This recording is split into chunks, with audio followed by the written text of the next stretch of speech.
ನಮ್ಮ ಕರ್ನಾಟಕಕ್ಕೆ ಯಾವುದೇ ರೀತಿಯ ಸ್ಕೀಮ್ಗಳನ್ನು ಅನೌನ್ಸ್ ಮಾಡಲಿಲ್ಲ. 5 ರಾಜ್ಯಗಳ ಚುನಾವಣೆ ಇರೋದರಿಂದ ಹೆಚ್ಚಾಗಿ ಕೇರಳ, ತಮಿಳುನಾಡು, ಪುದುಚೇರಿ ಆ ಕಡೆ ಲಕ್ಷ್ಯ ಕೊಟ್ಟಿದ್ದಾರೆ, ಹೊರತಾಗಿ ಕರ್ನಾಟಕ ಪೂರ್ತಿ ಮರ್ತಿದ್ದಾರೆ ಅಂತ ಹೇಳ್ಬೋದಾಗಿದೆ. ಒಟ್ಟಾರೆ ಹೇಳಬೇಕಂದ್ರೆ ಇದೊಂದು ಸಿಹಿ ಕೈ ಬಜೆಟ್ ಅಂತ ಹೇಳ್ಬೋದು. ಸಂಪೂರ್ಣ ನಿರಾಸೆ. ಈವರೆಗೆ ಆದಂಥ ನಾನು ಸುಮಾರಿಗೆ 73ರಿಂದ ಇನ್ಕಮ್ ಟ್ಯಾಕ್ಸ್ ಸೇಲ್ ಟ್ಯಾಕ್ಸ್ ನೋಡ್ಕೋತಿದ್ದೀನಿ. ಅಷ್ಟು ಅವಷ್ಟಿನಿಂದ ಇನ್ನೂವರೆಗೂ ನಾನು ಬಜೆಟ್ ನೋಡ್ಕೊಂಡು ಬಂದೇನೆ. ಇಷ್ಟು ನಿರಾಸೆ ಯಾರಿಗೂ ಆಗಿಲ್ಲ. ಒಟ್ಟಾರೆ ನಾವು ಈ ಬಜೆಟನ್ನು ಬ್ಯಾಲೆನ್ಸ್ ಬಜೆಟ್, ಸಮತೋಲನ ಇರುವಂಥ ಬಜೆಟ್ ಅಂತ ಹೇಳ್ಬೋದು. ಈ ಬಜೆಟ್ದಲ್ಲಿ ಮುಖ್ಯವಾಗಿ ನಮ್ಮ ಕರ್ನಾಟಕಕ್ಕೆ ಯಾವುದೇ ರೀತಿಯ ಸ್ಕೀಮ್ಗಳನ್ನು ಅನೌನ್ಸ್ ಮಾಡಲಿಲ್ಲ. ನಾವು ರೈಲ್ವೆ ವಿಷಯವಾಗಲಿ ಕೇಳಿದ್ವಿ, ಹುಬ್ಳಿ ಅಂಕೋಲ ಲೈನ್ ಕ್ಲಿಯರೆನ್ಸ್ ಕೊಡ್ರಿ ಅಂತ ಕೇಳಿದ್ವಿ, ಅದು ಸಹಿತ ಪ್ರಸ್ತಾಪ ಮಾಡಲಿಲ್ಲ. ಕೆಲವೊಂದು ಹೊಸ ರೈಲುಗಳನ್ನು ಪ್ರಾರಂಭ ಮಾಡಲಿಕ್ಕೆ ಕೇಳ್ಕೊಂಡಿದ್ವಿ, ಅವು ಯಾವ ಪ್ರಸ್ತಾಪ ಮಾಡಿಲ್ಲ. ಬಟ್ 7 ಕಾರಿಡಾರ್ ರೈಲ್ವೆ ಕಾರಿಡಾರ್ ಮಾಡಿದ್ದಾರೆ, ಅದು ಸಹಿತ ನಮ್ಮ ಭಾಗಕ್ಕೆ ಅನುಕೂಲ ಆಗೋಂಗೆ ಮಾಡಿಲ್ಲ. ಪುಣಾದಿಂದ ಹಿಡ್ಕೊಂಡು ಹುಬ್ಬಳ್ಳಿ ಬೆಂಗಳೂರು ಮಾಡಬೇಕಾಗಿತ್ತು ಒಂದು ಕಾರಿಡಾರ್, ರೈಲ್ ಕಾರಿಡಾರು, ಅದು ನಮ್ಮಲ್ಲಿ ಬಂದಿಲ್ಲ. ಬರೀ ಹೈದರಾಬಾದ್ ಬೆಂಗಳೂರು ಅಲ್ಲಿ ಮಾಡಿದ್ದಾರೆ. ಆಮೇಲೆ ಕೃಷಿ ವಿಭಾಗದಲ್ಲಿ ಸಹಿತ ಅಂಥ ಯಾವುದೂ ಕೊಡುಗೆಗಳನ್ನು ಅನೌನ್ಸ್ ಮಾಡಲಿಲ್ಲ. ಒಟ್ಟಾರೆ ಈ ಇಂಡಸ್ಟ್ರಿಯಲ್ ಸೆಕ್ಟರ್ದೊಳಗೆ MSMEಗೆ 10,000 ಕೋಟಿ ಅದನ್ನು ಡೆವಲಪ್ಮೆಂಟ್ಗೆ ಏನು ಮಾಡಿದ್ದಾರೆ, ಅದೊಂದು ಸಂತೋಷದ ವಿಷಯ. ಟೂರಿಸಂ ಬಗ್ಗೆಯೂ ಸಹಿತ ಪ್ರಸ್ತಾಪ ಮಾಡಿದ್ದಾರೆ. ಅದು ಉತ್ತರ ಭಾರತದ ಕೆಲವೊಂದು ವೆಸ್ಟ್ ಬೆಂಗಾಲ್ ಆಗಲಿ, ಕೇರಳ ಆಗಲಿ, ಅಲ್ಲಿ ಇದರೊಳಗೆ ಅನೌನ್ಸ್ ಮಾಡಿದ್ದಾರೆ. ಅದೊಂದು ಒಳ್ಳೆಯ ಬೆಳವಣಿಗೆ. ಒಟ್ಟಾರೆ ಹೇಳಬೇಕಂದ್ರೆ ಇದೊಂದು ಸಿಹಿ ಕೈ ಬಜೆಟ್ ಅಂತ ಹೇಳ್ಬೋದು. ಈ ಸಲ ಅವರು ಆದಾಯ ತೆರಿಗೆಯಲ್ಲಿ ಏನೂ ಡಿಫರೆನ್ಸ್ ಮಾಡಿಲ್ಲ. ಎಕ್ಸಂಪ್ಷನ್ ಜಾಸ್ತಿ ಮಾಡಬಂತ ಎಲ್ಲರಿಗೂ ಒಂದು ಆಸೆ ಇತ್ತು. ಎಲ್ಲ ಮಾರ್ಕೆಟು ರೇಟ್ಗಳು ಜಾಸ್ತಿ ಆಗಿದ್ದರಿಂದ ಇನ್ಕಮ್ ಟ್ಯಾಕ್ಸ್ನಲ್ಲಿ ರಿಲೀಫ್ ಕೊಟ್ಟಿದ್ರೆ ಪಬ್ಲಿಕ್ಕಿಗೆ ಒಂದು ಅನುಕೂಲ ಆಗ್ತಿತ್ತು. ಮತ್ತು ನಮ್ಮ ಕರ್ನಾಟಕದ ರೈಲ್ವೆ ಬಗ್ಗೆ ಯಾವುದೂ ಏನೋ ಒಂದು ಶಕಾರ ಶಬ್ದವನ್ನು ಅವರು ಹೇಳಿಲ್ಲ. ಕೆಲವು ಇಂಪೋರ್ಟ್ ಕಸ್ಟಮ್ ಡ್ಯೂಟಿನಲ್ಲಿ ವ್ಯತ್ಯಾಸ ಮಾಡಿ ಕೆಲವರಿಗೆ ಬಿಸ್ನೆಸ್ ಮಾಡೋರಿಗೆ ಅನುಕೂಲವಾಗಲಿ ಅನ್ನೋ ಒಂದು ಹೆಲ್ಪ್ ಮಾಡಿದ್ದಾರೆ ಅಂತ. ರೈತರಿಗೂ ಒಂದು ಲೋನ್ ಕೊಡೋದ್ರಲ್ಲಿ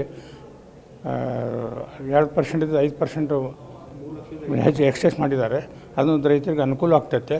ಆಮೇಲೆ ಕೆಲವು ಬಯೋಗ್ಯಾಸ್ನಲ್ಲಿ ಅವ್ರಿಗೆ ಇಂಪ್ರೂವ್ಮೆಂಟ್ ಮಾಡಿ ಪಬ್ಲಿಕ್ಗೆ ಅನುಕೂಲ ಆಗಲಿ ಅಂತ ಒಂದು ಬಯೋಗ್ಯಾಸದ್ದು ಒಂದು ಇಂಪ್ರೂವ್ಮೆಂಟ್ ಮಾಡಿದ್ದಾರೆ ಅಂತ. ಇಂಡಿವಿಜುವಲ್ ಯಾವುದಿಲ್ಲ, ಎಕ್ಸಂಪ್ಷನ್ನು ಕೊಡ್ಬೋದಾಯಿತು, ಅವರು ಕೊಟ್ಟಿಲ್ಲ. ಆಮೇಲೆ ಹೌಸಿಂಗ್ ಲೋನ್ವರೆಗೂ ಒಂದೇನಾದರೂ ಅನುಕೂಲ ಮಾಡಬೇಕಾಯ್ತು, ಅದು ಮಾಡಿಲ್ಲ ಅವರು. ಓವರಾಲ್ ಇದು ಒಂದು ಅಷ್ಟು ಅಟ್ರಾಕ್ಷನ್ ಆಗಿಲ್ಲ ಅಂತ ನಮ್ಮ ಅನಿಸಿಕೆ. ಬ್ರಹ್ಮಕುಮಾರ್ ಬಿಳಿಗಿ, ಇಲ್ಲಿ ಪ್ರೆಸ್ ಮೀಡಿಯಾ ಕಮಿಟಿ ಮೆಂಬರ್ ಇದೆ ಚೇಂಬರ್ನಲ್ಲಿ.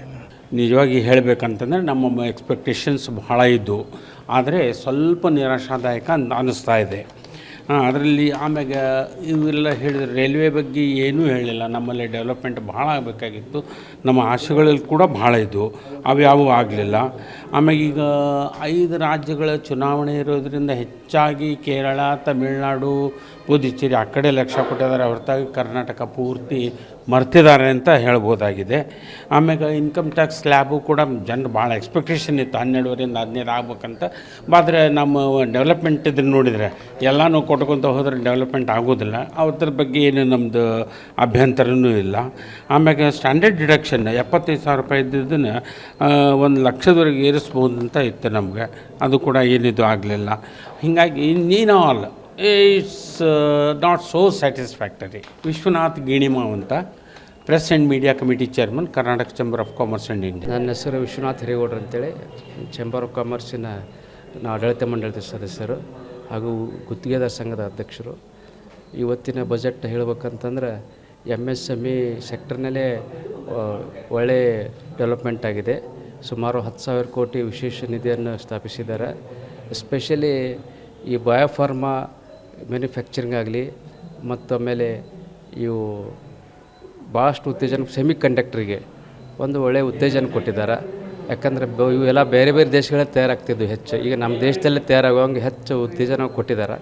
ಮತ್ತು ಒಂದು ಏನಪ್ಪ ಅಂತಂದ್ರೆ ಇದು ಏನು ಇನ್ಕಮ್ ಟ್ಯಾಕ್ಸ್ ಇದ್ರೊಳಗೆ ಅದೇನು ಈ ಒಂದು ಈ ಮಧ್ಯ ವರ್ಗದವ್ರಿಗೆ ಏನು ಹೆಚ್ಚಿನ ಒಂದು ಅನುಕೂಲ ಆಗ್ತದೆ ಅಂತೇಳಿ ಒಂದು ಅಂದಾಜು ಏನಿತ್ತು ಅದೊಂದು ಏನಾಗಿಲ್ಲ. ಆಮೇಲೆ ಉತ್ತರ ಕರ್ನಾಟಕಕ್ಕೆ ಏನೇ ರೈಲ್ವೆ ಯೋಜನೆ ಮತ್ತು ಬೇರೆ ಬೇರೆ ಯೋಜನೆ ಬರ್ತಾವಂತಿತ್ತು, ಅದು ಯಾವುದೂ ಆಗಿಲ್ಲ.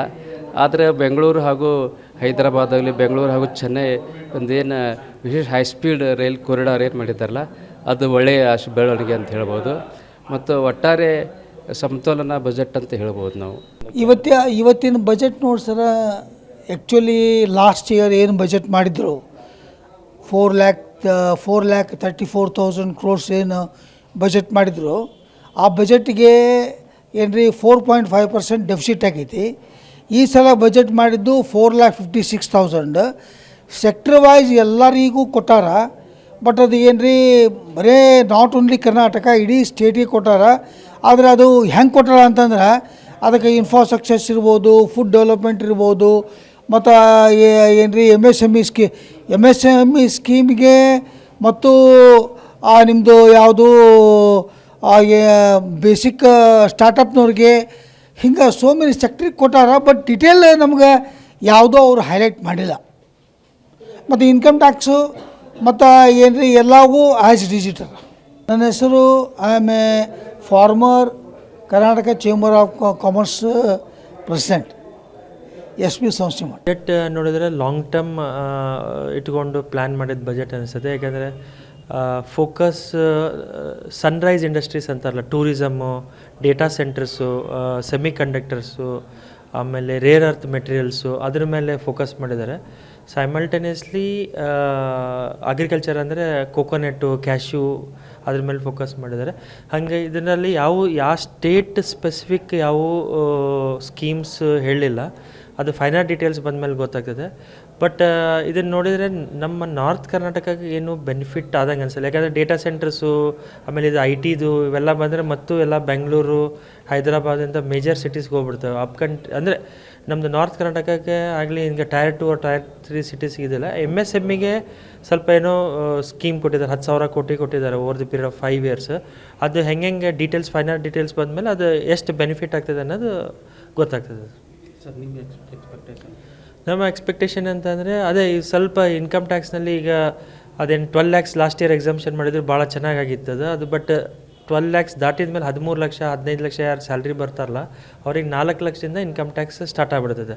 ಅದನ್ನೇ ಇನ್ನೂ ಸ್ವಲ್ಪ 4ರಿಂದ 7 ಅಥವಾ 8 ಲಕ್ಷ ಮಾಡಿದರೆ ಅವ್ರಿಗೂ ಒಂದು ಸ್ವಲ್ಪ ರಿಲೀಫ್ ಸಿಕ್ಕಂಗೆ ಆಗೋದು ಅದೊಂದು. ಮತ್ತು ಕಾರ್ಪೊರೇಟ್ ಇನ್ಕಮ್ ಟ್ಯಾಕ್ಸ್ನಲ್ಲಿ ಏನೂ ಚೇಂಜಸ್ ಮಾಡಿಲ್ಲ, ಅದು ಒಂದು ಸ್ವಲ್ಪ ಇದಾಗಿದೆ. ಬಟ್ ಆ್ಯಸ್ ಎ ಸಚ್ ಕರ್ನಾಟಕಕ್ಕಾಗಲಿ ಅಥವಾ ರೈಲ್ಗೆ ಇದಾಗಲಿ ಅವು ಯಾವ ಅನೌನ್ಸ್ ಆಗಿಲ್ಲ ನಮಗೆ ನಾರ್ತ್ ಕರ್ನಾಟಕಕ್ಕೆ ಡೆವಲಪ್ಮೆಂಟ್ ಬಗ್ಗೆ. ಉದ್ಯೋಗದ ಬಗ್ಗೆ ಅದೇ ಕೆಲವೊಂದು ಅದೇ ಸನ್ರೈಸ್ ಇಂಡಸ್ಟ್ರೀಸ್ ಅದನ್ನೇ ಫೋಕಸ್ ಮಾಡಿದ್ದಾರೆ. ಅಂದರೆ ಈಗ ಆ್ಯನಿಮೇಷನಲ್ಲಿ ಮಾಡಿದ್ದಾರೆ, ಟೂರಿಸಮ್ ಆ್ಯಂಡ್ ಹೋಟೆಲ್ ಈಗ ಬರೀ ಹೋಟೆಲ್ ಮ್ಯಾನೇಜ್ಮೆಂಟನ್ನು ಚೇಂಜ್ ಮಾಡಿ ಟೂರಿಸಮ್ ಆ್ಯಂಡ್ ಇದಂತೇನು ಚೇಂಜ್ ಮಾಡಿದ್ದಾರೆ, ಅವೆಲ್ಲ ಮಾಡಿದ್ದಾರೆ. ಬಟ್ ಇದೇನಾಗಿದೆ, ಹೈಟೆಕ್ ಸ್ಕಿಲ್ ಜಾಬ್ಸು ಕ್ರಿಯೇಟ್ ಆಗ್ತವೆ. ಕಾಮನ್ ಸ್ಕಿಲ್ ಜಾಬ್ಸಿಗೆ ಏನು ನೋಡಬೇಕದು ಏನೇನು ಫೈನಲ್ ಡೀಟೇಲ್ಸ್ನಲ್ಲಿ ಏನು ಕೊಟ್ಟಿದ್ದಾರೆ ಕಾಮನ್ ಜಾಬ್ಸ್ ಕ್ರಿಯೇಷನ್ ಆಗಲಿ ಸ್ಕಿಲ್ ಡೆವಲಪ್ಮೆಂಟ್ಗಾಗಲಿ ಅದನ್ನೊಂದು ಚೆಕ್ ಮಾಡಿಕೊಂಡು ಅದ್ರ ಬಗ್ಗೆ ಕಮೆಂಟ್ ಮಾಡ್ಬೋದು. Praveen Agadi, vice president, Karnataka chamber of commerce and industry. ಇವತ್ತಿಂದು ಈ ಕೇಂದ್ರ ಬಜೆಟನ್ನು ನಾವು ಮಿಕ್ಸ್ಡ್ ಬಜೆಟ್ ಅಂತ ಹೇಳ್ಬೋದು. ನಮಗೆ ಕರ್ನಾಟಕಕ್ಕಾಗಿ ಸ್ಪೆಸಿಫಿಕ್ ಆಗಲಿ ಯಾವುದೇ ಇರಲಿಲ್ಲ. ಬಟ್ ಈ ಕೇಂದ್ರ ಬಜೆಟ್ ಇರೋದ್ರಿಂದ ಯಾವುದೇ ಸ್ಟೇಟಿಗೆ ಸ್ಪೆಸಿಫಿಕ್ ಆಗಿರಲಿಲ್ಲ. ಬಟ್ ಇದು ಯುವ ಶಕ್ತಿಗೆ ಕೇಂದ್ರಿತವಾಗಿತ್ತು ಅಂತೂ ಹೇಳೋದಕ್ಕೆ ನಮಗೆ ಅನಿಸುತ್ತೆ. ಇದರಲ್ಲಿ ಇವರು ಬಯೋಫಾರ್ಮಾಗೆ ಒಂದು 10,000 crores, ಆಮೇಲೆ ಸೆಮಿಕಂಡಕ್ಟರ್ ಇಂಡಸ್ಟ್ರೀಸಿಗೆ 40,000 crores, ಆಮೇಲೆ 10,000 crores as A SME growth fund for MSMEs, ಮತ್ತು 7 ಹೈ ಸ್ಪೀಡ್ ರೈಲ್ ಕಾರಿಡಾರ್ಸನ್ನು ಡಿಕ್ಲೇರ್ ಮಾಡಿದ್ದಾರೆ. ಇದರಲ್ಲಿ ಒಂದು ಬ್ಯಾಂಗ್ಳೂರು ಪುಣೆ ಇದ್ದರೆ ನಮ್ಮ ಹುಬ್ಳಿನೂ ಕೂಡ ಬರುತ್ತೆ ಅಂತೇಳಿ ನಮಗೊಂದು ಅನಿಸ್ತಿತ್ತು. ಇದು ಒಂದು ಬೇಜಾರು ಅನಿಸುತ್ತೆ, ನಮ್ಮ ಹುಬ್ಳಿ ಬ್ಯಾಂಗ್ಳೂರು ಕನ್ಸಿಡರ್ ಮಾಡಲಿಲ್ಲ ಅಂಥೇಳಿ. ಆಮೇಲೆ 3 new all India Ayurvedic institutes ಬರ್ತಾಯಿದೆ. Every girl hostel in every district ಅಂತ ಹೇಳಿದ್ದಾರೆ. ಆಮೇಲೆ ನ್ಯಾಷನಲ್ ಇನ್ಸ್ಟಿಟ್ಯೂಟ್ ಆಫ್ ಹಾಸ್ಪಿಟಾಲಿಟಿ ಅಂತ ಹೇಳಿದ್ದಾರೆ. ಮತ್ತು ನಮ್ಮ ರೈತರಿಗೆ ಸಂಬಂಧಪಟ್ಟಿದ್ದಂತೆ ಒಂದು ಹೊಸದೇನೆಂದರೆ ಭಾರತ್ ವಿಸ್ತಾರ್ ಅಂತ ಒಂದು AI ಕ್ರಿಯೇಷನ್ ಮಾಡಿದ್ದಾರೆ. ಇದರಿಂದ ನಮ್ಮ ರೈತರಿಗೆ ಸಾಕಷ್ಟು ಬೆನಿಫಿಟ್ ಆಗ್ಬೋದು ಅನ್ನೋದು ಅನಿಸ್ತಿದೆ. ಅವರು ರೈತರು ಈ ಮುಖಾಂತರ ಅವ್ರದ್ದು ಏನೇ ಸಮಸ್ಯೆಗಳಿದ್ದರೆ ಬಗೆಹರಿಸ್ಕೋಬೋದು. ಅದು ಭೂಮಿಗೆ ಸಂಬಂಧಪಟ್ಟಿದ್ದಿರ್ಬೋದು, ಪೆಸ್ಟಿಸೈಡಿಗೆ ಸಂಬಂಧಪಟ್ಟಿದ್ದಿರ್ಬೋದು ಅಂತ ಅನಿಸುತ್ತೆ. ಇದು ಯಾತ್ರೆ ಬಂದ ನಂತರ ಇದ್ರದ್ದು ಎಷ್ಟು ಪ್ರಯೋಗ ಆಗುತ್ತೆ ಗೊತ್ತಾಗುತ್ತೆ. ದಿವ್ಯಾಂಗಕ್ಕೂ ಕೂಡ ಫೋಕಸ್ ಮಾಡಿದ್ದಾರೆ, ಸೆಲ್ಫ್ ಹೆಲ್ಪ್ ಎಂಟ್ರಪ್ರನರ್ಸ್ಗೂ ಕೂಡ ಸಪೋರ್ಟ್ ಮಾಡಿದ್ದಾರೆ. ಬಟ್ ಎಲ್ಲಕ್ಕಿಂತ ಮೇನ್ ಸರಾಹನೀಯ ಈ ಕೇಂದ್ರಕ್ಕೆ ಮತ್ತು ಮೋದಿ ಸರ್ಕಾರಕ್ಕೆ ಏನಂದರೆ ಅವರು ಫಿಸ್ಕಲ್ ಡೆಫಿಸಿಟನ್ನು 4.4% ಆಫ್ ದ GDP ಮೇಂಟೈನ್ ಮಾಡಿದ್ದಾರೆ. That is very good. ಆಮೇಲೆ they are again committed with for 26-27 4.3% ಇಡ್ತಾರೆ ಅಂತ ಹೇಳಿದ್ದಾರೆ. ಇದು ಕೂಡ ನಾವು ಅವರಿಗೆ ಸರಾಹನೀಯ ಮಾಡುವಂಥದ್ದು. ಆಮೇಲೆ ಹೊಸ ಇನ್ಕಮ್ ಟ್ಯಾಕ್ಸ್ ಆ್ಯಕ್ಟನ್ನು ಏಪ್ರಿಲ್ 1ರಿಂದ ಜಾರಿ ಬರುತ್ತೆ. ಅದು ಸಿಂಪ್ಲಿಫೈಡ್ ಫಾರ್ಮ್ಸಲ್ಲಿ ಇರುತ್ತೆ ಅನ್ನೋದು ನಮಗೆ ಅನ್ನಿಸ್ತಾ ಇದೆ. ಆಮೇಲೆ ಡಾಟಾ ಸೆಂಟರ್ಸನ್ನು ಕ್ರಿಯೇಟ್ ಮಾಡ್ತೀನಿ ಅಂತ ಹೇಳಿದ್ದಾರೆ. ಅದಕ್ಕೆ ಡಾಟಾ ಸೆಂಟರ್ಸಿಗೆ 2047ವರೆಗೆ ಟ್ಯಾಕ್ಸ್ ಹಾಲಿಡೇಯನ್ನು ಕೊಟ್ಟಿದ್ದಾರೆ. ಇದರಿಂದ ನಮ್ಮ ಕರ್ನಾಟಕ ಭಾಗಕ್ಕೆ, ನಮ್ಮ ನಾರ್ತ್ ಕರ್ನಾಟಕಕ್ಕೆ ಬಿಯಾಂಡ್ ಬ್ಯಾಂಗ್ಳೂರು ಕೂಡ ಕರ್ನಾಟಕದ ಸ್ಕೀಮ್ ನಡೀತಾ ಇರೋದ್ರಿಂದ ಡಾಟಾ ಸೆಂಟರ್ ನಮ್ಮ ಭಾಗಕ್ಕೆ ಬರ್ಬೋದು ಅನ್ನೋದು ನಮಗೊಂದು ನಿರೀಕ್ಷಣೆ ಇದೆ. ಆರ್ಥಿಕತೆಯ ಚಿತ್ರವನ್ನು ಆಶಾವಾದಿಯಾಗಿ ತೋರಿಸಿದ ಒಂದು ಉದಾಹರಣೆ ಇವತ್ತಿನ ಬಜೆಟ್ಟು. ಆದರೆ ನಿಜವಾಗಲೂ ಹಕ್ಕಿಕತ್ತು ದೇಶದ ನೈಜ ಪರಿಸ್ಥಿತಿ, ಆರ್ಥಿಕ ಪರಿಸ್ಥಿತಿ ಎಲ್ಲ ಓವರಾಲ್ ಎಜುಕೇಷನ್ ಇರ್ಬೋದು, ಅಗ್ರಿಕಲ್ಚರ್ ಆಗಿರ್ಬೋದು, ವಿದ್ಯಾರ್ಥಿಗಳದಾಗಿರ್ಬೋದು, ಇಂಡಸ್ಟ್ರೀಸ್ ಆ್ಯಂಡ್ ಕಾಮರ್ಸ್ ಆಗಿರ್ಬೋದು, ಇಂಪೋರ್ಟ್ ಎಕ್ಸ್ಪೋರ್ಟ್ ಆಗಿರ್ಬೋದು, ಎಲ್ಲ ತೆಗೆದು ನೋಡಿದಾಗ ಏನು ಪ್ರೆಸೆಂಟ್ ಮಾಡಿದಾರಲ್ಲ ಅವ್ರಿಗೂ ನೆನೆಸಿದೀಗ ಹಿಂದಿನ ಚಿತ್ರ ನೋಡಿದಾಗ ಪರಿಸ್ಥಿತಿ ಹದಗೆಟ್ಟೈತಿ ಅನ್ನೋದು ಆಶಾವಾದಿ ಇದ್ದವ್ರಿಗೆ ಅನ್ನಿಸ್ತಾಯಿದೆ. ಈಗ 1.5 ತಾಸು ಬಜೆಟ್ ಮಾಡಿದ ಮೇಲೂ ಸಹಿತ ಏನು ಒಂದರ ಇಂಥದ್ದು ಬಂತಪ್ಪ ಈ ಸೆಕ್ಟ್ರಿಗೆ ಅಥವಾ ಈ ಭಾಗದ ಜನರಿಗೆ, ಇಂಡಸ್ಟ್ರಿಗೆ, ಯಾವುದ್ರಿಗೆ ಯಾವುದೋ ಒಂದು ಹೊಸ ಯೋಜನೆಗಳಿಲ್ಲ. ಯಾಕಾಗಿಲ್ಲ ಅಂದರೆ ನಿಮ್ಗೆ ಹೇಳ್ತೀನಿ, ಒಂದು ರೀಸೆಂಟ್ ಇಯರ್ಸ್ನೊಳಗೆ 2118 ಬ್ಯಾಂಕ್ ಬ್ರಾಂಚಸ್ 10 ಪಬ್ಲಿಕ್ ಸೆಕ್ಟರ್ನೊಳಗೆ ಮರ್ಜ್ ಆಗಿಬಿಟ್ರು. ಇಷ್ಟೊಂದು ದೊಡ್ಡ ಪ್ರಮಾಣದೊಳಗೆ ಬ್ಯಾಂಕ್ಗಳು ಮರ್ಜ್ ಆದ ಬಂದರೆ ಇಂಡಸ್ಟ್ರೀಸ್ ಆ್ಯಂಡ್ ಇದು ಮಾಡ್ತೀರಿ, ಹ್ಯಾಂಗೆ ಮಾಡ್ತೀರಿ? 2014ರಿಂದ 47 ಲಕ್ಷ ಎಂಪ್ಲಾಯೀಸ್ ನೌಕರಿ ಕಳ್ಕೊಂಡಾರೆ. ಇಂಥವು ಭಾಳ ಕೊಡ್ತೀನಿ. ಆದರೆ ಇನ್ ಬಿಟ್ವೀನ್ ಇದಕ್ಕೆ ಬೇಕಾಗಿರೋದು ಅಂತ ಹೇಳಿದರೆ, ನಾನಷ್ಟೇ ಅಂತಲ್ಲ, ಇಂಥವೆಲ್ಲ ಭರವಸೆ ನಂತರನೂ ಸಹಿತ IMF ಮತ್ತು ವಿಶ್ವ ಬ್ಯಾಂಕಿನಂತಹ ಸಂಸ್ಥೆಗಳು ಭಾರತದ GDP ಮಾಪನಗಳು ವಿಶ್ವಾಸಾರ್ಹತೆಯ ಬಗ್ಗೆ ಕಳವಳ ವ್ಯಕ್ತಪಡಿಸಿವೆ. ನಾ ಹೇಳೋದಿಲ್ಲ, IMF, ವರ್ಲ್ಡ್ ಬ್ಯಾಂಕ್ ಇದು ಕಳವಳ ಮಾಡಿ. MSMEಗಳು, ಸ್ಮಾಲ್ ಸ್ಕೇಲ್ ಇಂಡಸ್ಟ್ರಿ ದೊಡ್ಡ ಸೆಕ್ಟರ್ ಅಲ್ಲ, MSMEಗಳ ರಫ್ತುದಾರರ ಮೇಲೆ ಪ್ರತಿಕೂಲ ಪರಿಣಾಮ ಬೀರಿದೆ. ಯಾವುದರ ಉದಾಹರಣೆಗೆ ಅಂದರೆ ಇಂಥ ಚಲೋ ಮಾಡಿವೆ ಅಂತೇಳಿ 2025ರ ಹಣಕಾಸು ವರ್ಷದಲ್ಲಿ ನಿವ್ವಳ FDI ಅಂದರೆ ಹೊರಗಿನ ಜಗತ್ತಿನಿಂದ ನಮ್ಮ ಭಾಗದೊಳಗೆ ಇನ್ವೆಸ್ಟ್ ಮಾಡಿದರೆ 96% ಒಳಹರಿವು ಬಂದಾಗಿದೆ. ನಾನು ಹಂಗೆ ಹೇಳಾಕತ್ತಿಲ್ಲ, ಗೌರ್ಮೆಂಟ್ ರೆಕಾರ್ಡ ತೊಗೋಬೋದು ನೀವು. FDI ಒಳಹರಿವು 90% ಕುಸಿತ ಆಗಿದೆ ಅಂತೆ ವರದಿಯಾಗಿದೆ. ಹಾಂ ರೀ, ಅದೇ ರೀ ಹಿನ್ನೆಲೆ ಅದಕ್ಕೆ ಹೇಳಿದ್ರೆ, ನಾವು ಇಂಡಸ್ಟ್ರಿ ಕಾಮರ್ಸ್ ಉದ್ಧಾರ ಆಗ್ತಿರಪ್ಪ ಅಂದರೆ ಒಳಹರಿವು ಬರಬೇಕಲ್ಲ. ಎಲ್ಲಿ 96% ಹೋದವ್ರು ಏನಿತ್ತು, ಈ 2025 ಅಷ್ಟು ಒಳಹರಿವು ಹೋಗ್ಬಿಡ್ತು. ಎಲ್ಲಿದೆ ರೊಕ್ಕನೇ ಇಲ್ಲ, ಬಂದವರೆಲ್ಲ ತಗೊಂಡು ಹೋಗ್ಬಿಟ್ರು. ಅದು ವರದಿ ಹೇಳಿದ ಪ್ರಕಾರ ಹೇಳಕತ್ತೀನಿ.